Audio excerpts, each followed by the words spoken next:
afternoon. It is the Phil Show. It's about 4:08. A beautiful day. Wow, what a day to play hooky, but, well, we're working. What can I tell you? It is the Phil Show on WNOX, heard in 6 states and 2 time zones via the 100,000-watt Kemosabe of Love and worldwide at WNOXNewsTalk.com. In the studio from Patrick Sullivan's is Frank Gardner. From Knoxville Paranormal, Adrian DiTomasi. And Scott Haven. That's right. All right, I got everybody's name right. You got it. Now, well, first of all, Patrick Sullivan's hats off. You guys have been in the old city. You've been a mainstay there for years. That's right. We been in business in this era since 1988. But of course, Patrick Sullivan's was built in 1888, and it was kind of the cornerstone building of what used to be the center of Knoxville, which was the Jackson Central across the street there. Now, wasn't it Kid Curry that jumped out the window or something? There's some great history about the building. Well, you know, there is a great history about the building, but in all honesty, I think the Kid Curry thing is kind of an entire old city situation. That was more or less kind of a chase from a place called Ike's Pool Room up on Commerce down around the corner of Jackson and Central. There was a shootout between Kid Curry and the local constables, one of which his name I think was Dinwiddie. I don't know whether it's any relation to the other Dinwiddies here, but it probably was. They went the other way. They got in the different kind of spirits than we're talking about That's today. exactly right. Well, Kid Curry, you know, he was not as famous as Butch Cassidy and Sundance Kid, but history buffs say that actually he was the gun player in the bunch. He was the one that did all the shooting, and the other guys got all the publicity, you know. And he had family from down around Nashville, and he was on the run from the law and ended up in Knoxville, and ended up, of course, going to the fine establishments in the old city area, which was not the old city then. They called it the Bowery, I think, back in those days. Right. And it was Patrick Sullivan's at that point a bar and a brothel. Well, it wasn't a brothel. Okay, no, I was mistaken. It was actually just a saloon. Okay. And there were upstairs rooms that were living quarters for the. I think originally the Sullivan family had anticipated they might live upstairs, but that became pretty prosperous for some reason or another. The flow of alcohol seems to put money in people's pockets, so they were able to have a pretty good lifestyle. But I don't really know who lived upstairs during that era, you know. But there were 4 rooms, all of which had fireplaces. There was a central hall that ran down one side of the building, and who knows what took place up there. Now, how much of that is still left up there? It's all there. Everything. Yes, we tore out the interior walls to make one large room for a banquet facility and a room for entertainment. But basically, the walls are all the outside structural walls are still there. The ceiling's still there. The original flooring's still in there. And, of course, other various decorative accoutrements are there. Mm-hmm. So it's about as original as it can be for something that's been brought up to somewhat modern standards. All right.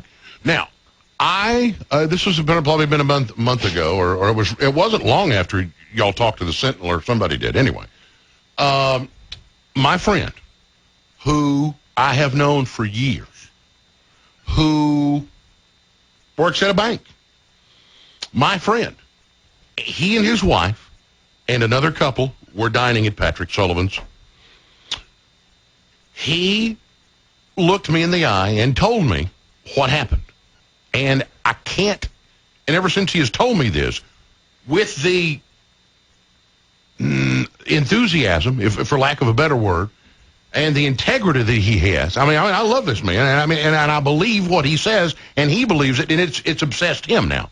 I mean, this is kind of, once something like this happens to you, it kind of freaks you out and you get obsessed. He told me he was sitting, having dinner, and they had ordered maybe a drink. He is sitting, he and his wife are on one side, the other couple are on the other. He has his hands clasped, kind of interlocked, and they're talking. And he says his drink, just for some reason, flew off the table. Funny you mentioned that. Something like that happened while we were there, too. Mm-hmm.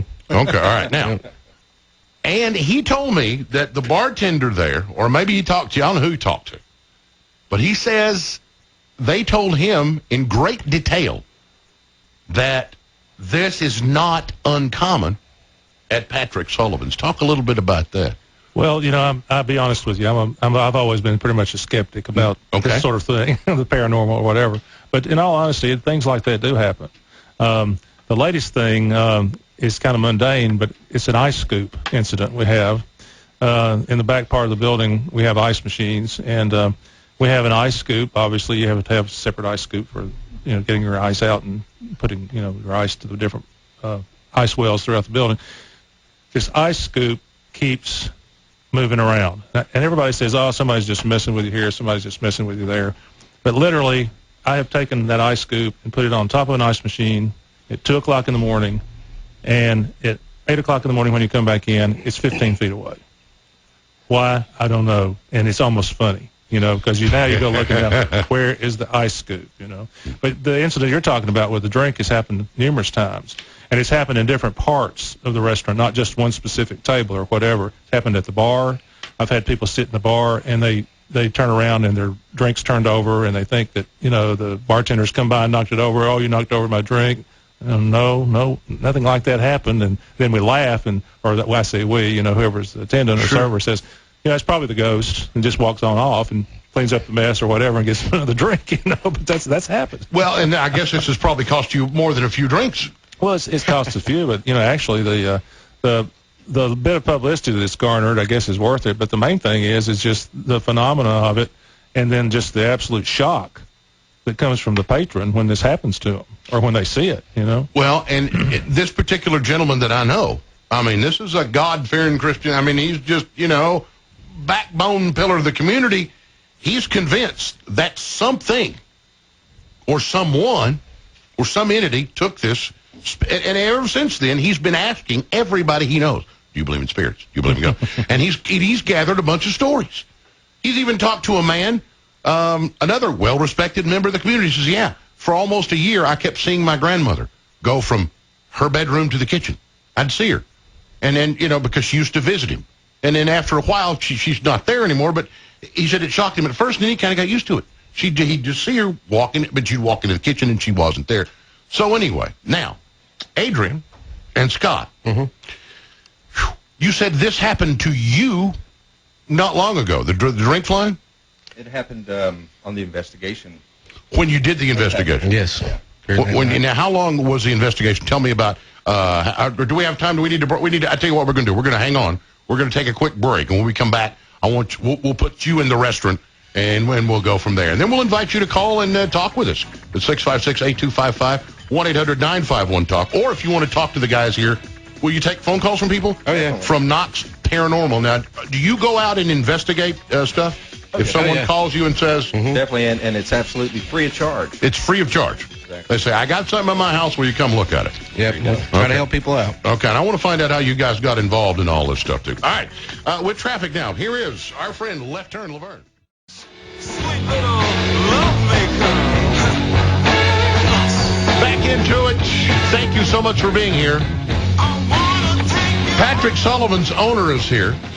Two gentlemen from Knox Paranormal are here. We're in the studio with Frank, Adrian, and Scott. Almost called you Scotty because Scotty Mayfield's coming later. When we left off, Frank had told the story about the history, a little bit of Patrick Sullivan. And Knox Paranormal did a story about it that was in the Sentinel, and it was even on knoxnews.com. It may still be there. And talk about how they went with you to make sure that, as you put it, Adrian, a clean bill of health. Talk about what transpired.